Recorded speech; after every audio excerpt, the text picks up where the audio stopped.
Espiritismo, Filosofia, Ciência e Religião. Ditado em conjunto pelos espíritos Camille Flammarion e Padre José de Anchieta. Escrito pelo médium Nicolas C. Fabiano. Agradecimentos. Como todo livro, este é o espaço reservado para que o autor reconheça o apoio daqueles que o ajudaram durante a realização do trabalho. Este que lhes escreve, tem a consciência de que não foi autor do presente trabalho, servindo apenas de intermediário para que os salutares ensinamentos vindos da ordem superior nos chegassem à mente e ao coração. Como tal, não poderia então utilizar-me dessa oportunidade apenas para agradecimento de forma impessoal a uma meia dúzia de pessoas, mas com a devida permissão dos verdadeiros autores espirituais. Coloco aqui meus sinceros sentimentos de gratidão profunda a todos que participaram do processo de sua exteriorização. Peço humildemente ao leitor, que passe por cima das possíveis incongruências gramaticais deste trecho, pois, não submeti esse texto específico à revisão, no interesse de derramar os meus sentimentos diretamente para as páginas, sem o perigo de perder nenhuma emotividade no processo de correção semântica. Primeiramente, a gratidão mais que sincera aos espíritos encarnados, companheiros de luta, que contribuíram de forma fundamental, direta ou indiretamente, ao complemento do trabalho. A minha esposa, que, no passado, provavelmente me referiria a ela como minha melhor metade, mas que agora, na certeza de sermos as chamadas almas gêmeas, me refiro a ela como todo, e não apenas uma das metades. Ela, com sua maneira única de simplificar assuntos que na minha cabeça, às vezes parecem complicadíssimos, sempre me oferece uma porta de escape para as minhas considerações herméticas. Médium intuitivo, presenteia-me constantemente com ideias que oferecem respostas tão simples para questionamentos que, às vezes, me parecem complexos e sem solução. Ela é, sem dúvida, o meu equilíbrio. A minha filhinha, que chegou há pouco mais de um ano ao nosso convívio, para, dentre outras coisas, completamente reformular meus conceitos e prioridades, e me empurrar de forma tão abrupta quanto indescritivelmente maravilhosa para fora da vida materialista e de volta ao caminho dos assuntos do espírito.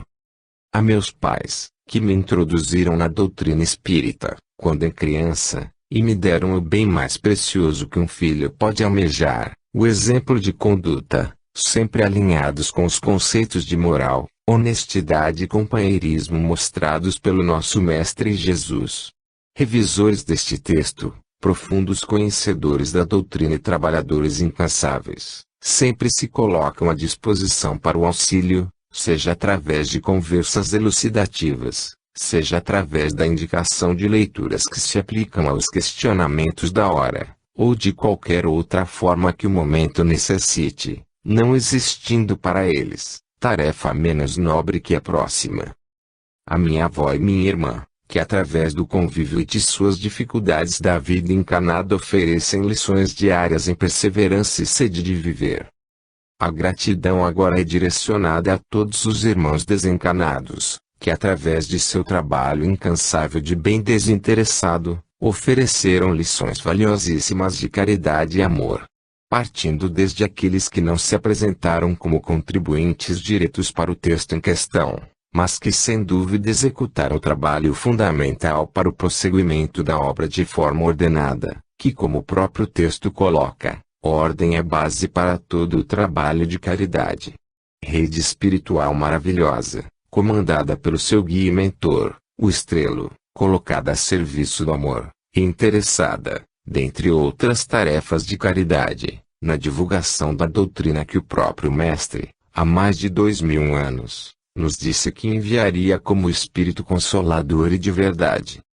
Chegando finalmente aos dois principais autores espirituais da obra, através da formação de improvável dupla, devido às suas características extremamente diferentes, um partindo sempre da lógica científica para exposição e discussão de tópicos, e o outro funcionando como verdadeiro pai que ensina a seus filhos, ainda pequenos, os conceitos de religião e fé. Esta parceria sublinha ainda mais a necessidade de vermos tudo que nos cerca, sempre de forma associada, com olhos de ciência, filosofia e religião, e ainda mais, nos mostra que a evolução é assunto ao mesmo tempo moral e científico, apresentando impossível separação. Há estes dois espíritos evoluidíssimos, que por caridade, permitiram que o pecador que lhes escreve, servisse de operário na construção desse arranha-céu de amor, minha eterna gratidão e garantia que lhes estarei sempre em dívida, e que me colocarei sempre a postos para a próxima convocação do exército do Mestre. Aqui, como nos instruiu os autores espirituais, me coloco à disposição daqueles que ainda, após a leitura desta obra, tiverem dúvidas sobre a doutrina. Podem-se me contactar através do endereço de e-mail, nicolas.c.fabiano@gmail.com. Ofereço minha humilde contribuição, não no desejo de transparecer verdade absoluta, pois, como o próprio livro coloca, a verdade é a que cada um de nós determina, através de nossas próprias conclusões, mas ofereço boa vontade e pureza de sentimento para responder, dentro de meu modesto conhecimento, as questões que possam aflorar durante o estudo da doutrina. Capítulo 1 – Introdução à Doutrina Espírita. Este livro nasceu através da observação de que, passado mais que um século desde a introdução da doutrina espírita, a maioria daqueles que se dizem espíritas ainda se prendem mais ao fenômeno de comunicação, que é parte integrante do espiritismo, do que ao conteúdo das mensagens que nos chegam oriundas do outro plano.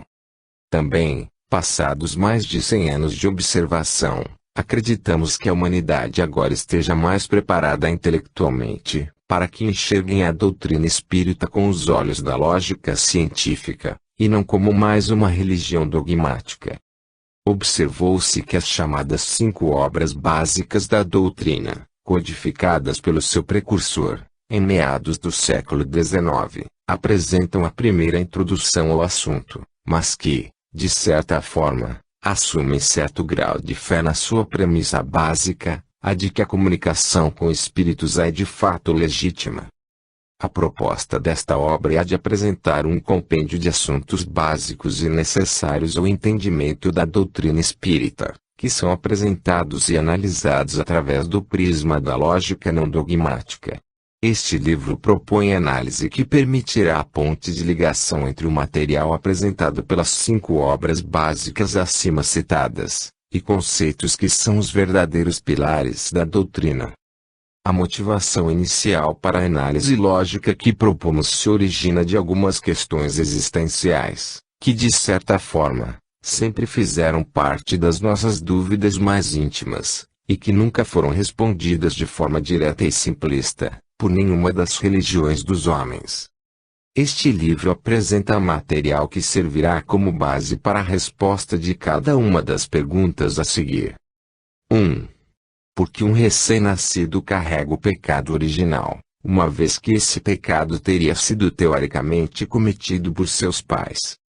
2. Porque algumas pessoas nascem ricas, outras pobres, outras com problemas físicos, outras em famílias que as cercam de todo amor, e outras ainda em famílias de criminosos. Não é Deus a fonte de toda justiça e bondade? Onde está a justiça divina neste caso, uma vez que as condições iniciais no nascimento variam tão grandemente? 3. E com relação à diferença entre os diversos níveis de inteligência?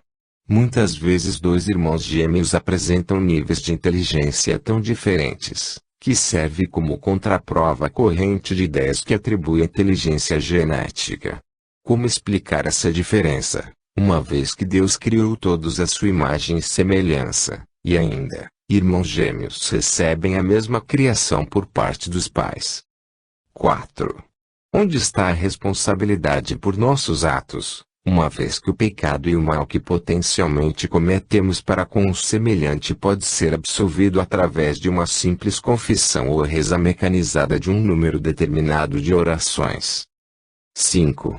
Em que parâmetros são baseadas as penitências determinadas por outros homens, mesmo que imersos em religião, para a absolvição dos nossos pecados.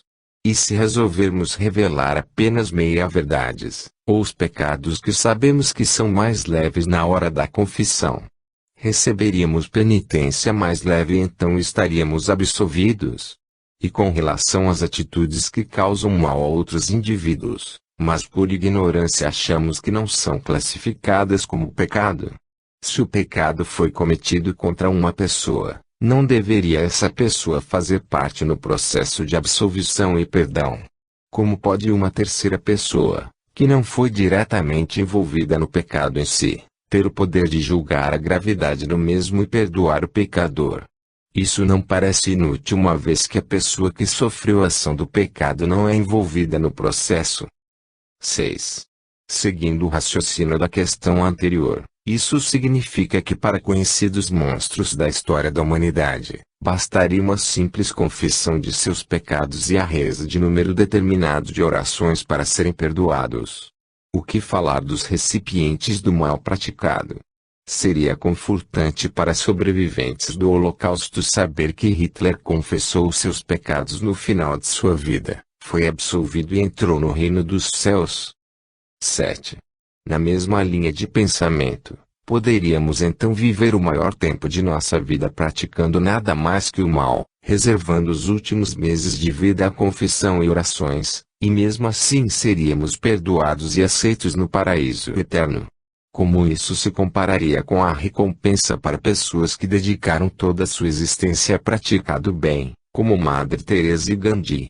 Isso então significa que todos têm o mesmo mérito uma vez que se confessem. 8. Parece realmente que uma simples ida ao templo religioso aos domingos, independente de como a vida é conduzida durante o resto da semana, seria o suficiente para a entrada no reino do Pai? Onde estaria o mérito pessoal neste cenário? 9. De onde vem aquele sentimento que, às vezes temos, de não gostarmos de alguém, sem sequer termos conversado com esta pessoa? E o sentimento oposto, no qual sentimos afeição por alguém que acabamos de conhecer? 10. O que acontece com o recém-nascido que morre logo após algumas horas de vida? Uns diriam que essa criança irá para o céu desfrutar de felicidade eterna, uma vez que ela não cometeu nenhuma má ação durante sua curta vida. O que se poderia dizer então de um indivíduo que fez o bem durante todas as suas várias décadas de vida? Essas duas pessoas obtêm a mesma recompensa. Isso não seria injusto com a pessoa que praticou o bem durante vários anos, enquanto que o recém-nascido não precisou fazer absolutamente nada para a obtenção da mesma recompensa. 11. Porque algumas pessoas morrem como recém-nascidos e outras têm a oportunidade de viver mais de 100 anos. Onde estaria a justiça do Todo-Poderoso em permitir que inocentes recém-nascidos vivam tão curtas existências? 12. Seria realmente uma característica de Deus, na sua bondade infinita, condenar uma alma ao fogo eterno do inferno, após alguns míseros anos de existência na abstinência da prática do bem? Isso não seria o mesmo que um pai bondoso condenar uma criança à morte após sua primeira conduta indevida? Será que não merecemos uma nova chance para nos redimirmos do mal que praticamos? 13. Algumas crenças pregam que todos precisam de algum tipo de batismo ou ritual religioso específico para que possam ser aceitos na morada de nosso Pai após a morte. Isso significa, então, que todos os povos que não têm acesso à religião dos homens, como os indígenas, por exemplo, já nasceram condenados a uma eternidade de tormentos. Se é realmente o caso, seria Deus realmente justo então ao designar que uma determinada alma nasce em meio aos povos indígenas? 14. O que falar dos grandes desastres da natureza onde milhares de pessoas morrem, dentre elas crianças e pessoas que nunca fizeram mal? Porque Deus que tudo pode e tudo vê permite que catástrofes mortais tomem efeito. 15. Faz algum sentido para Deus criar a natureza terrestre, que é um exemplo de perfeição e de aproveitamento máximo dos recursos, onde tudo tem seu espaço e propósito, e ao mesmo tempo criar milhares de outros astros, planetas e galáxias sem nenhuma finalidade aparente. 16. A ciência moderna atribui os sonhos a manifestações do subconsciente quando dormimos. O que dizer de pessoas que sonham com eventos que ocorrerão no futuro? Como poderia o subconsciente antever eventos futuros uma vez que a viagem no tempo não faz parte da realidade científica? O que seriam então os sonhos repetitivos, que muitos têm, por exemplo, de que estão caindo? 17. O que dizer dos fenômenos psíquicos sérios? São eles frutos de charlatanismo humano? Se não são, quais suas origens? O capítulo de conclusão apresenta respostas para estas perguntas, à luz da doutrina espírita.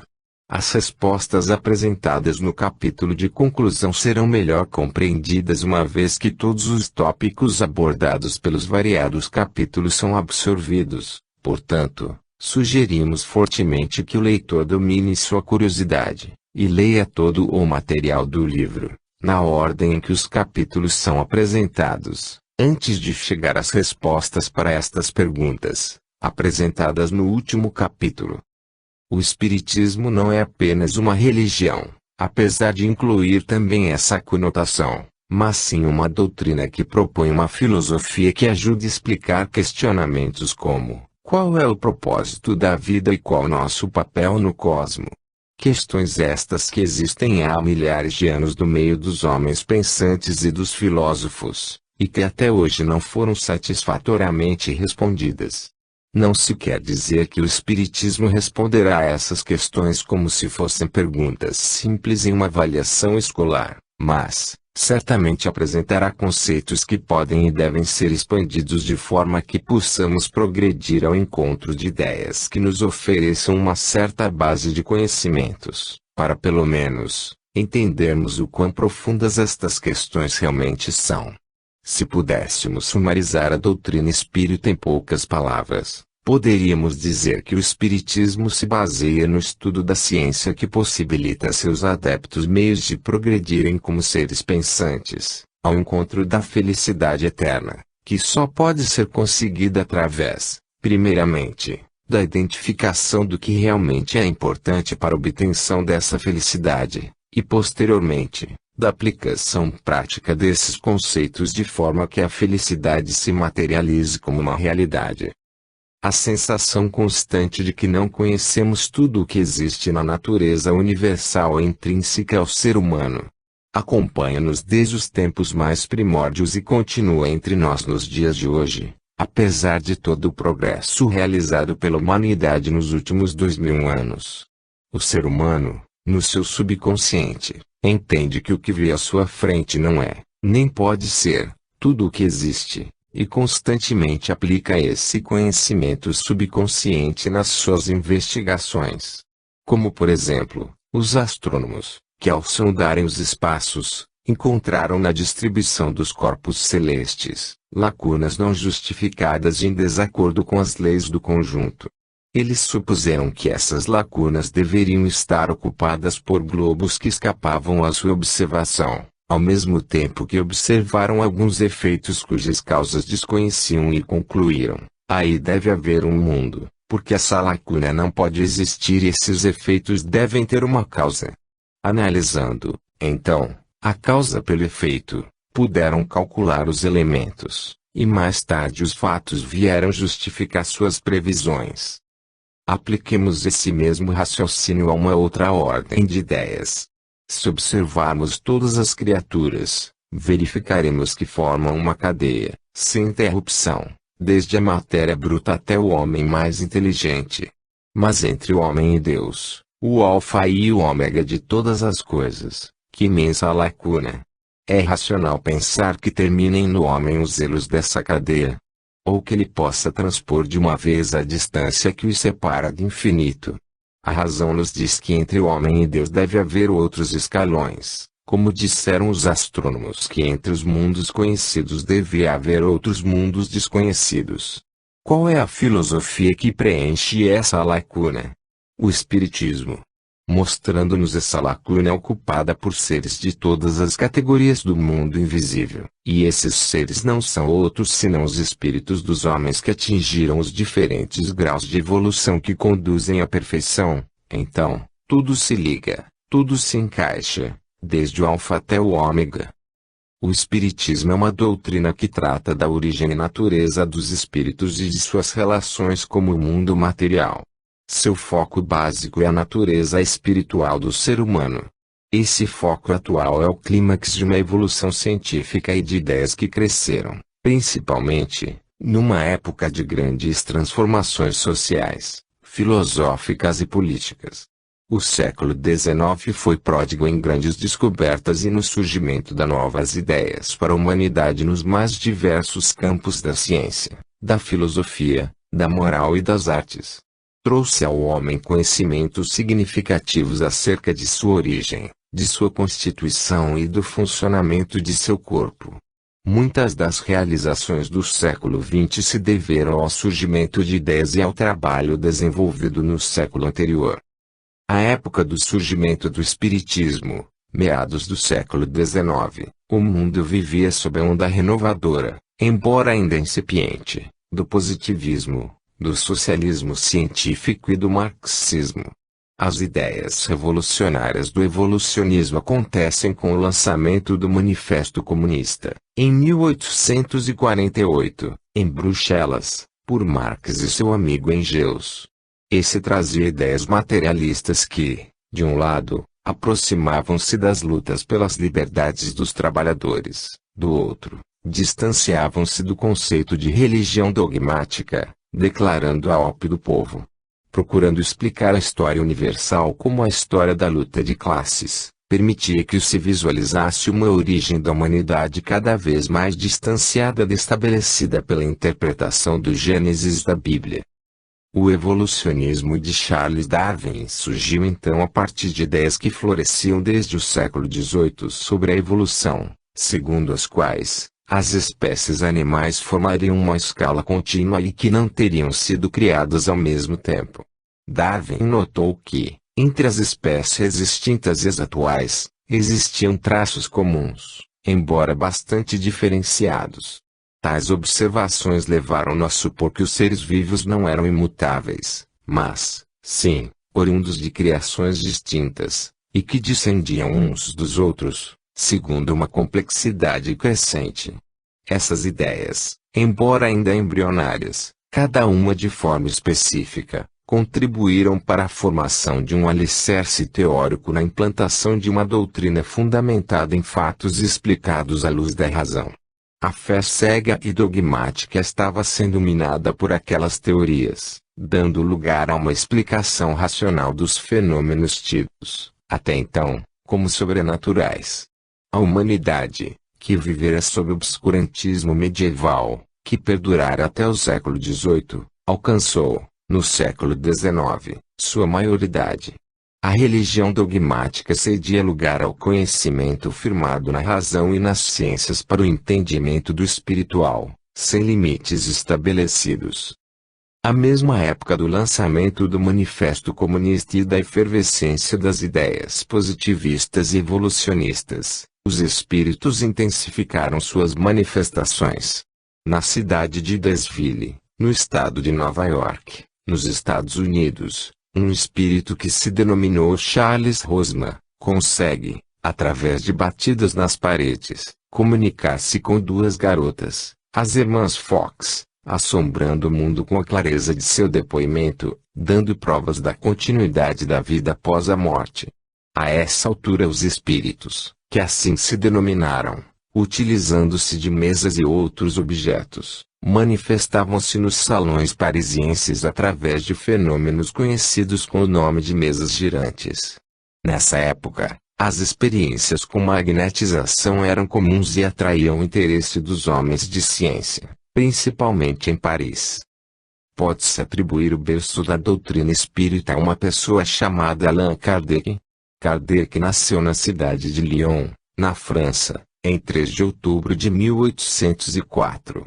Os estudos de Kardec foram iniciados em Lyon, tendo-os completado em Yverdon, na Suíça, sob direção do célebre e inesquecível professor Pestalozzi. Teve uma sólida instrução, servida por uma robusta inteligência.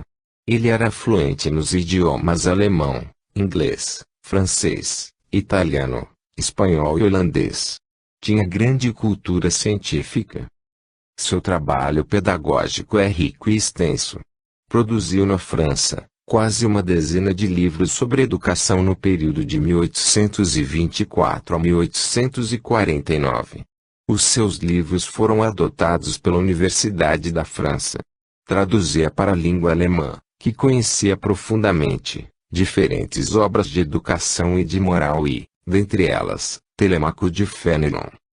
Foi bacharel em Ciências e Letras, membro das Sociedades Sábias da França, da Real Academia de Ciências Naturais, entre outras. Emérito educador, criou em Paris o Instituto Técnico, estabelecimento de ensino com base no método Pestalozzi. Foi professor do Liceu Polimático. Fundou em sua casa cursos gratuitos de Química, Física, Anatomia Comparada e Astronomia. Criou um método original com processos mnemônicos que ajudavam o estudante a aprender mais rápido e com maior facilidade. Allan Kardec foi escolhido para tão elevada missão de codificador da doutrina espírita justamente pelo seu caráter, pela sua nobreza de sentimentos e pela elevação de seus ideais, tudo isso aliado a uma sólida inteligência. Ele sujeitava os seus sentimentos e seus pensamentos à reflexão. Tudo era submetido ao poder da lógica. Nada passava sem o rigor do método, sem o crivo do raciocínio. Filósofo, benfeitor, idealista, dado às ideias sociais, possuía, ainda, um coração digno de seu caráter e do seu valor intelectual. De seu trabalho gigantesco, é imperioso citar as 5 obras abaixo, que mais tarde ficaram conhecidas como as 5 obras básicas do Espiritismo. O Livro dos Espíritos, 1857. O Livro dos Médiuns, 1861. O Evangelho segundo o Espiritismo, 1864. O Céu e o Inferno, 1865. A Gênese, 1868. Kardec produziu ainda algumas obras complementares. O que é o Espiritismo? Obras póstumas. A Revista Espírita. Além de fundar em Paris, a 1 de abril de 1858, a primeira sociedade espírita regularmente constituída com o nome de Sociedade Parisiense de Estudos Espíritas. Kardec morreu no dia 31 de março de 1869 vitimado pelo rompimento de um aneurisma, deixando para o mundo um verdadeiro roteiro para a autorreforma e para a reconstrução do eu interior de cada um, baseado na maravilhosa doutrina de Jesus, que um dia nos prometeu um Consolador que nos lembraria de tudo que ele teria dito, nos diria mais coisas e que estaria conosco até o final dos tempos. O Espiritismo penetra em quesitos fundamentais do conhecimento humano. Aborda questões morais, filosóficas, científicas e religiosas. Portanto, pode-se dizer que o Espiritismo possui 3 aspectos que são as suas bases: filosofia, ciência e religião.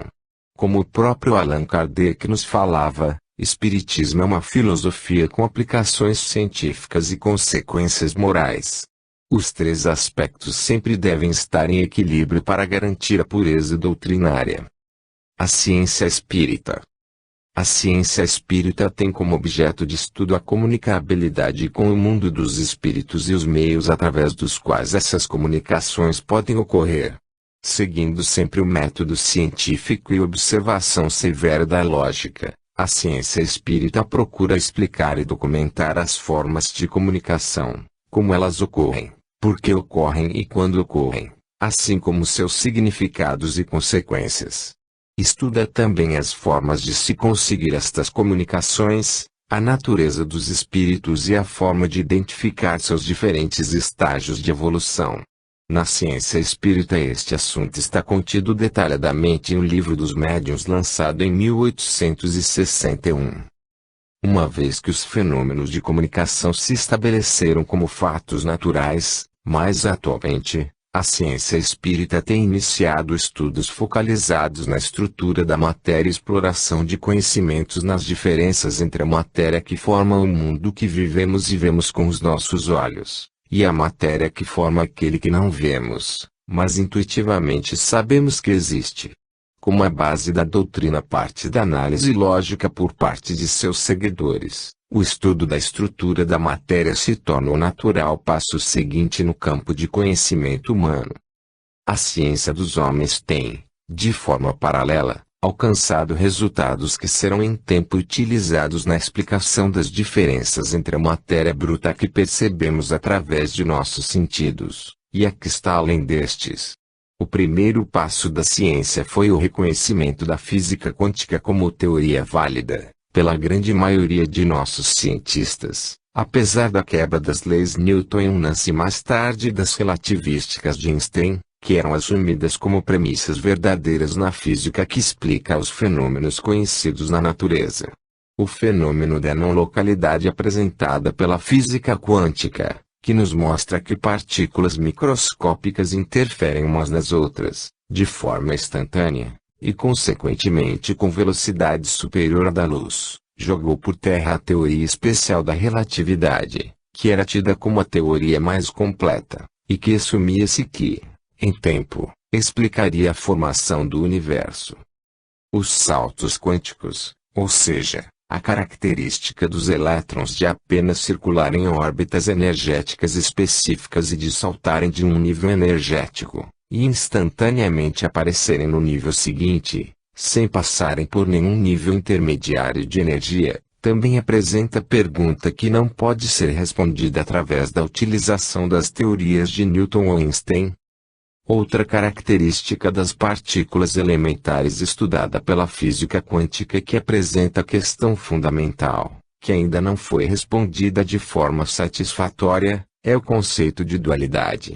O conceito de dualidade nos diz que um elétron, por exemplo, apresenta característica de partícula quando é observado, ao mesmo tempo que características de onda quando não está sendo observado.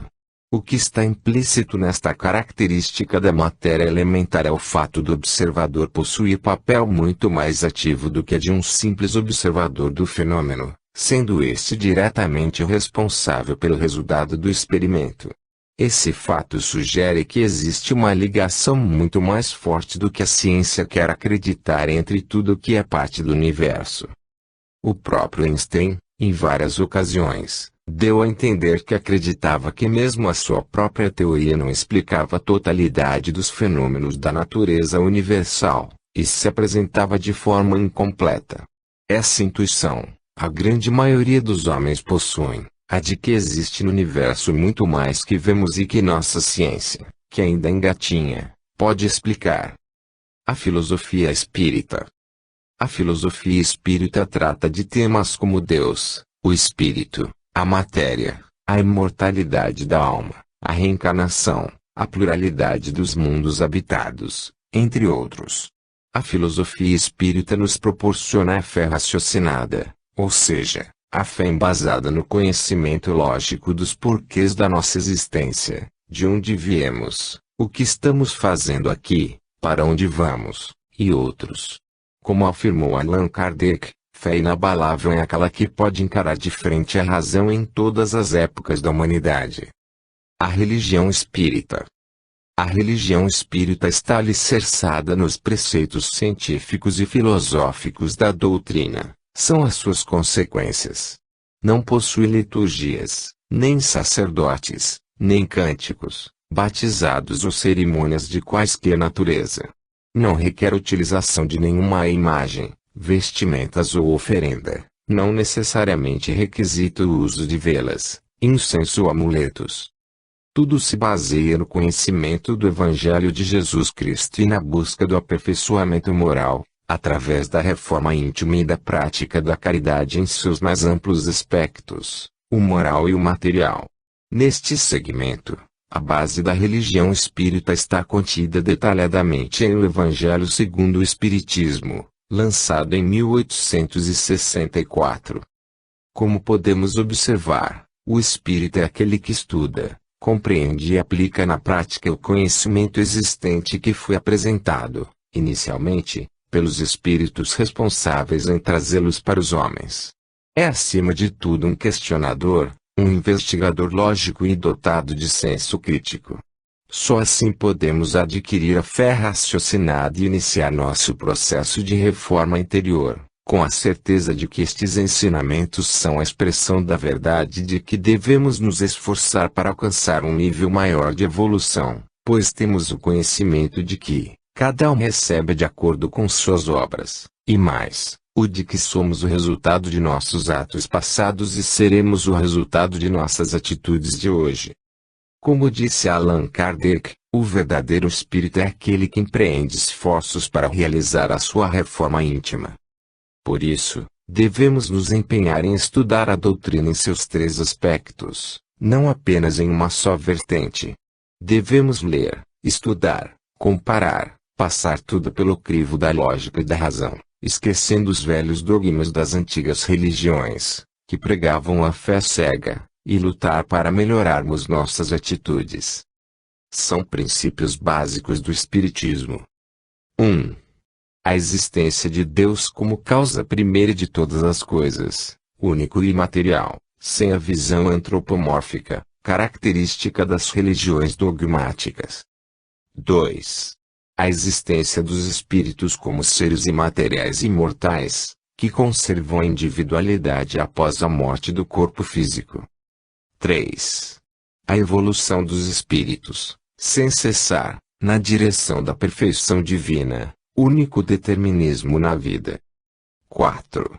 A reencarnação como mecanismo fundamental para a evolução dos espíritos, em cujo processo se revela a justiça divina, que os educa para a compreensão das leis de Deus. 5. A mediunidade como meio natural de comunicação com os espíritos desencarnados e como faculdade natural, inerente a todos os seres humanos. 6. A moral cristã como código de ética espírita, sobre a qual se apoia a conduta do verdadeiro espírita. 7. A pluralidade dos mundos habitados e não apenas a Terra, isto é, o universo infinito é plenamente ocupado. Esta obra apresenta a linha de pensamento que permite chegarmos à conclusão de que os princípios apresentados acima são válidos, mas tudo é dado através de cunho lógico e não dogmático. O Espiritismo é a síntese do pensamento da humanidade, é fruto do trabalho dos espíritos e progride com a evolução da humanidade. Allan Kardec foi apenas o codificador do Espiritismo.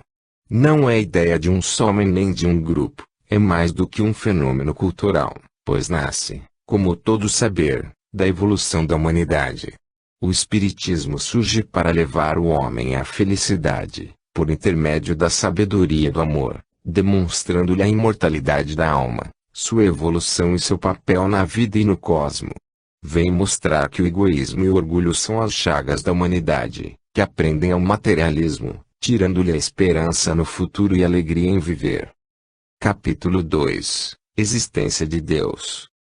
Existe no mundo atual uma forte linha divisória, traçada pelos homens, que separa as diferentes correntes de ideias como sendo parte ou de religião, ou de ciência, ou de filosofia.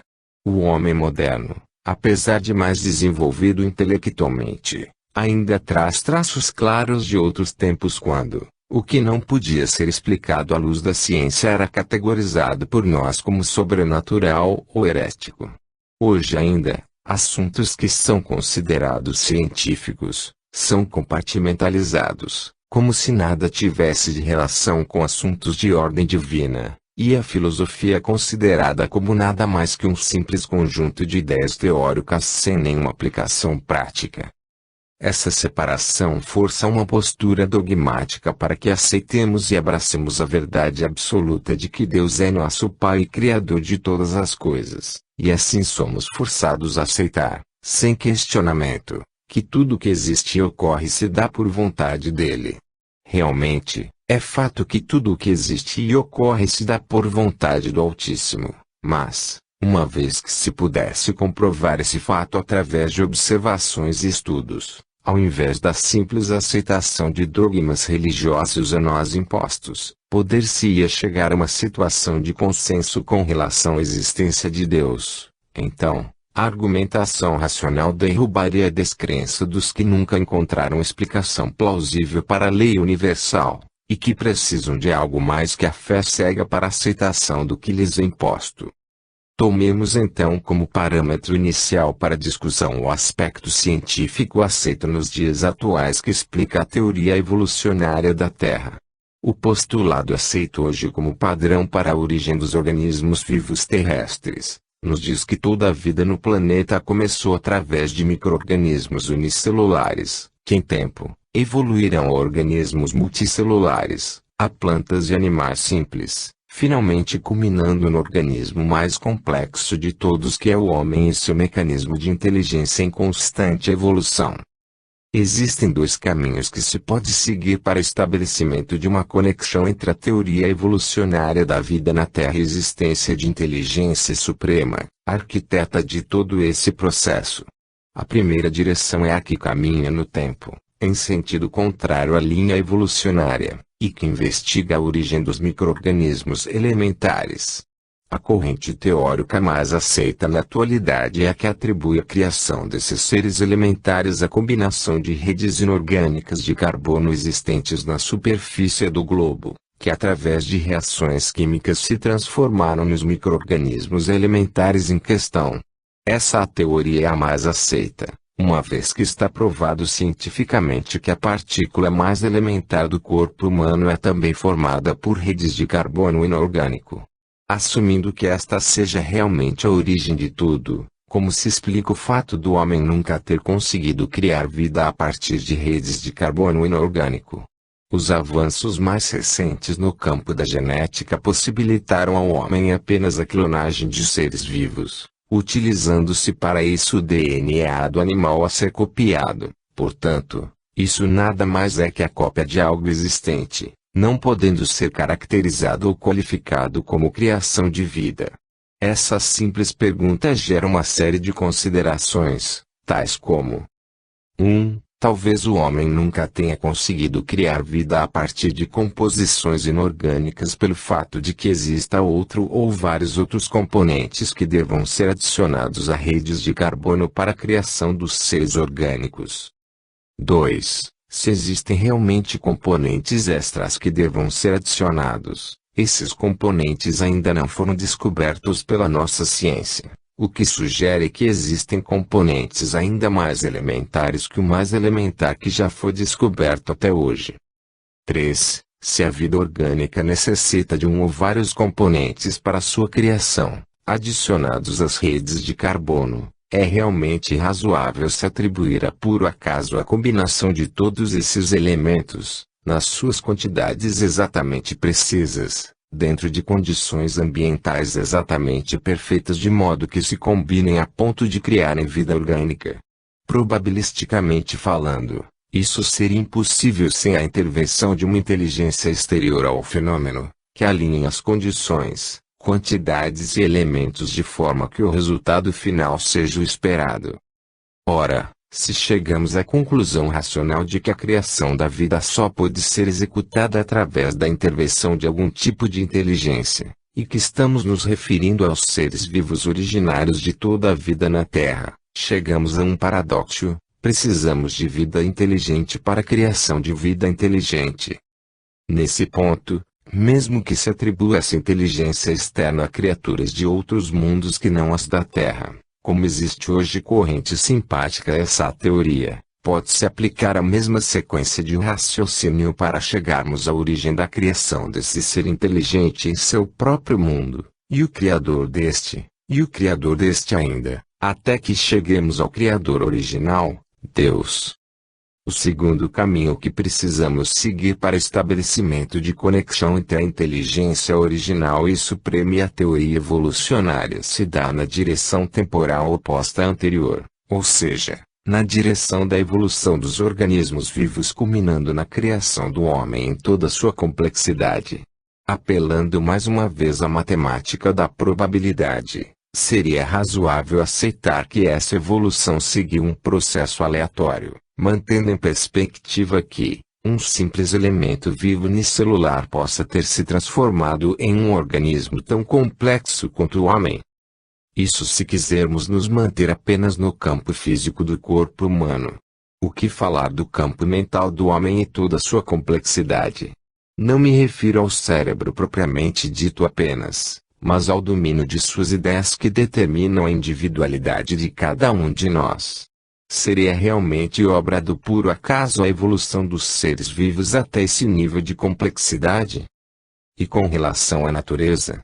Como explicar o seu número virtualmente infinito de elementos e seres variados e como todos se encadeiam e colaboram de forma perfeita para a manutenção do equilíbrio de vários ecossistemas?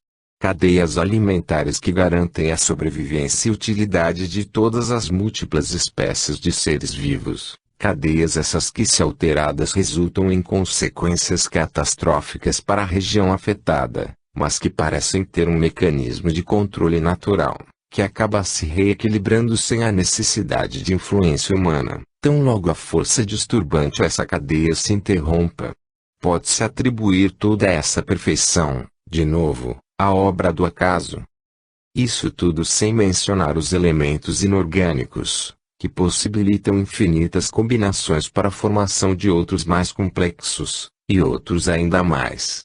E o que falar dos fenômenos da eletricidade e magnetismo, que através do estudo de seus respectivos campos possibilitou à ciência a descoberta de verdadeiros mundos de possibilidades. A eletricidade e magnetismo não foram criados pela ciência, apenas descobertos. Isso tudo também é acaso. E os sentimentos humanos, que a ciência até hoje não conseguiu decifrar.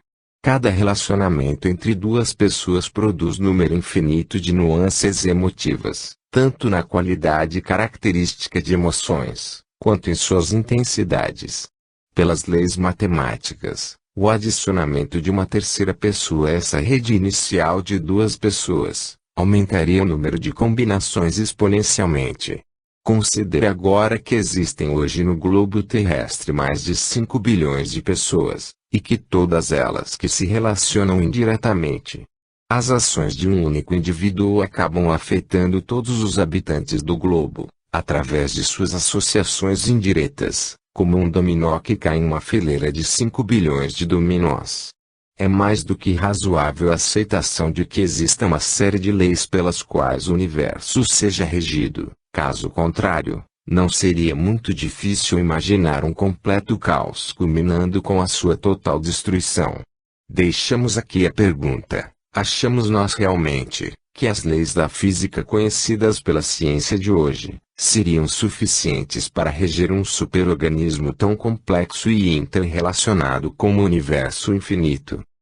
Negar a linha de raciocínio acima seria negar o axioma básico de todas as ciências, o de que não existe efeito sem causa. Para se crer em Deus, basta se lance o olhar sobre as obras da criação. O universo existe, que nesse caso seria o efeito, logo uma causa para esse efeito deve existir. Duvidar da existência de Deus é negar que todo efeito tem uma causa e avançar que o nada pode realizar alguma coisa.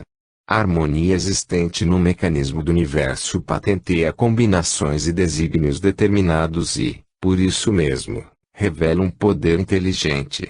Atribuir a formação primária ao acaso seria insensatez, pois que o acaso é cego e não pode produzir os efeitos que a inteligência produz.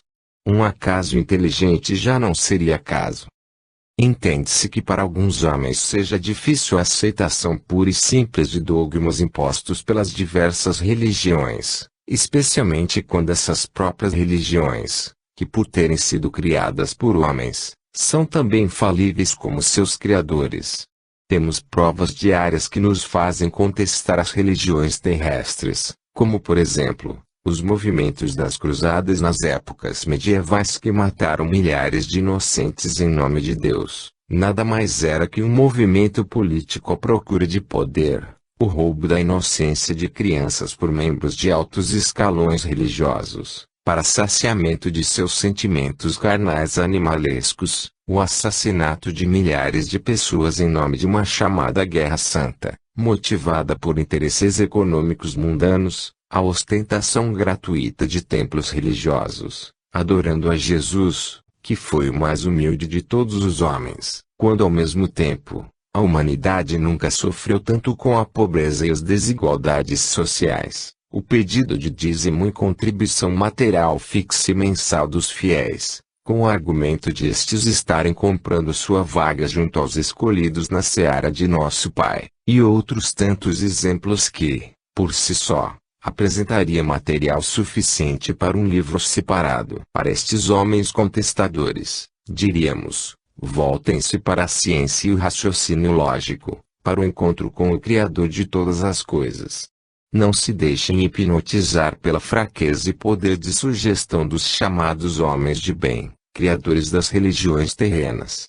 Busquem o Pai Criador através da análise crítica do mundo que os cerca e usem a ciência, que explica parcialmente a origem das coisas, mas que não encontra respostas para as perguntas fundamentais que serviriam como preenchimento das lacunas mais importantes, como estímulo à sua pesquisa pessoal. Não bloqueiem seu raciocínio para as perguntas de hoje sem respostas, e procurem por nosso Pai dentro de seu templo individual, seu coração, que lhes dá a intuição de que somos criações e filhos de um ser de inteligência infinita, e sua mente, que procura incessantemente pelo sentido da vida. Capítulo 3 – Conceito de alma e espírito.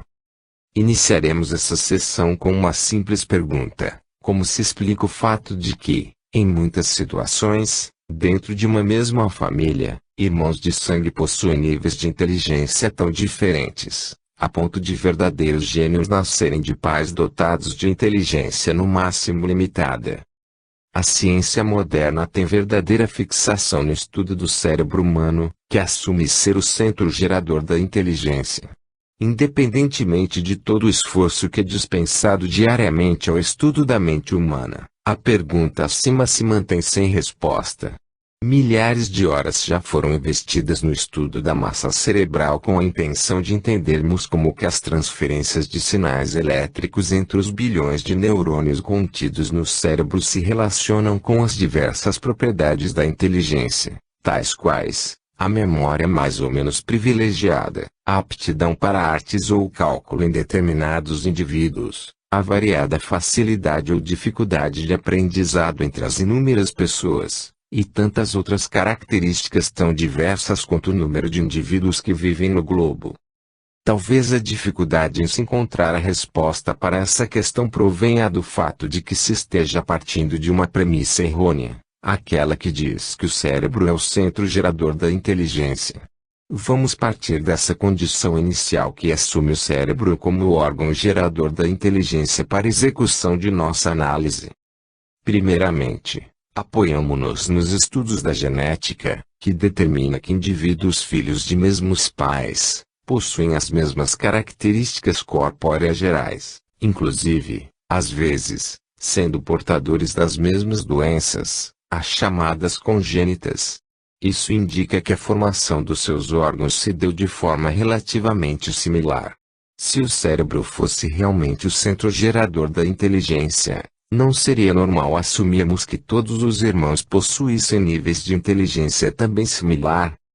Uma outra pergunta seria: se o cérebro é realmente o órgão gerador da inteligência, por que então este não continua a se desenvolver além dos 8% que é utilizado pelos humanos? Porque existe ainda cerca de 92% de massa encefálica que simplesmente não é utilizada por nós. Não parece isso ser um contrassenso, uma vez que o organismo humano não apresenta nenhum órgão sem funcionalidade determinada? Saindo um pouco do campo fisiológico agora e adentrando os searas no campo da psicologia. Existem correntes de pensamento que defendem a ideia de que a inteligência deve ser atribuída mais a experiências adquiridas durante a existência, do que a um órgão físico propriamente dito, sugerindo que o meio no qual o indivíduo vive exerce maior influência na formação da inteligência do que o órgão cerebral propriamente dito. Não discordamos por completo dessa premissa, mas em um conceito mais abrangente, como explicaremos mais adiante, assumindo-se uma única existência, como se justificaria o fato de recém-nascidos de mesmos pais, em muitos casos irmãos gêmeos até, que não tendo sido expostos a experiências de vida em tão tenra idade, apresentem algumas vezes notórias diferenças de acuidade intelectual. O Espiritismo responde a todas essas questões através do conceito de espírito imortal e múltiplas encarnações. Os tópicos seguintes, primeiramente apresentam alguns conceitos que serão úteis para o entendimento da resposta, apresentada ao final do capítulo, com relação à questão proposta no início da sessão. O que é o espírito? A definição dada pelo Espiritismo ao conceito de espírito é a seguinte: espírito é o princípio inteligente do universo. Ou seja, o espírito é o nosso eu verdadeiro, onde se alojam todas as nossas características individuais como temperamento, inteligência, virtudes e defeitos. A materialização dessas características se dá através do nosso corpo material e seus órgãos. Pode-se pensar na relação entre o espírito e o corpo material como a relação entre o boneco fantoche e seu condutor. O fantoche é totalmente controlado pelo condutor que impõe sua vontade através do movimento que realiza nas cordas que unem suas mãos aos diversos órgãos do fantoche. A materialização da vontade do condutor se dá por intermédio dos movimentos do fantoche. Utilizando essa analogia, pode-se chegar à seguinte conclusão: o cérebro é o órgão responsável pela materialização da inteligência e o espírito é a fonte da inteligência propriamente dita. O espírito sendo o verdadeiro acumulador de todas as nossas características individuais, e não o corpo físico como a ciência materialista tenta sem sucesso provar, é o indivíduo íntimo que realmente somos. Diferença entre as alma e espírito. A partir do conceito de espírito apresentado na sessão anterior, é comum os estudantes do espiritismo confundirem os conceitos de alma e espírito. Diz-se alma, o espírito encarnado em um corpo físico, ou seja, a alma nada mais é que o estado transitório de um espírito, quando ligado a um corpo material. A pergunta mais natural agora seria: como se dá essa ligação entre o espírito e o corpo material? A resposta dada pelo Espiritismo é o que se chama perispírito. Utilizando-se mais uma vez da metáfora do fantoche, o perispírito seria as cordas que ligam o condutor ao fantoche, e que permite o controle das funções motoras do fantoche pelo condutor. O perispírito é formado de matéria menos densa que o nosso corpo físico visível, sendo, pois, invisível ao olho humano, porém muito mais densa que o espírito propriamente dito, servindo como papel fundamental para proporcionar ao espírito uma forma de interagir e controlar o corpo físico. O perispírito é, portanto, o canal condutor de impressões entre a matéria e o espírito. O que é comumente conhecido como aura corpórea, a qual hoje em dia pode ser fotografada através do método Kirlian, nada mais é que um dos componentes do que chamamos aqui de perispírito. Existência eterna do espírito. O Espiritismo defende ainda a imortalidade do espírito como uma das leis universais, e ainda, uma vez que o corpo físico expira, o espírito continua sua caminhada, livre da matéria, armazenando os conhecimentos adquiridos através das experiências vividas quando encarnados no corpo físico e adicionando estes à sua inteligência. Vamos analisar o parágrafo acima cuidadosamente. A ideia básica por trás do apresentado é que todos nós, espíritos, amealhamos conhecimentos que não são perdidos quando se dá a morte do corpo físico. Natural seria, portanto, a continuação dessa obtenção de conhecimentos, uma vez que o espírito se encontra livre da matéria. Sabe-se que a melhor forma de entendimento de um assunto é através do estudo da teoria que abrange um determinado tópico, seguido pela experimentação prática dessa teoria, para que se analise os seus efeitos. Sendo o espírito o acumulador da inteligência, pode-se dizer que a nossa vida é, portanto, Um grande experimento onde analisamos causa e efeito de nossos atos com relação a nossos semelhantes.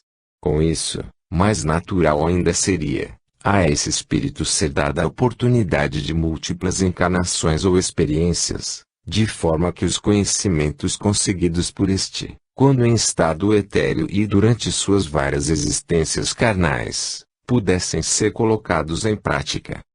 Essa ideia é até certo ponto contrária às ideias propostas por diversas religiões, que pregam que, se o indivíduo for aceito no chamado paraíso após seu falecimento, este